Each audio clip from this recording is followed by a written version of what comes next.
High বন্ধুরা, দেখুন brush এবং রোলারে কাজ শেষ। এবার স্প্রে রং হচ্ছে মেশিনের দ্বারায়। দেখুন স্প্রে রং করছে দেওয়ালে।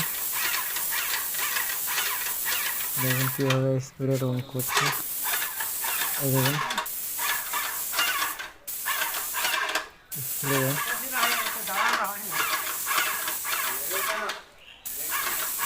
আর ব্রাশ লাগবে না, আর রোলারও লাগবে না। এখন স্প্রে রং খুব তাড়াতাড়ি হচ্ছে।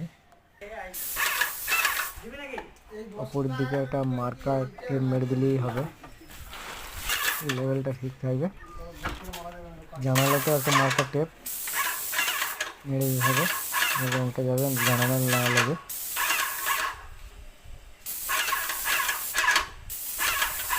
দুটো কাজটা হবে।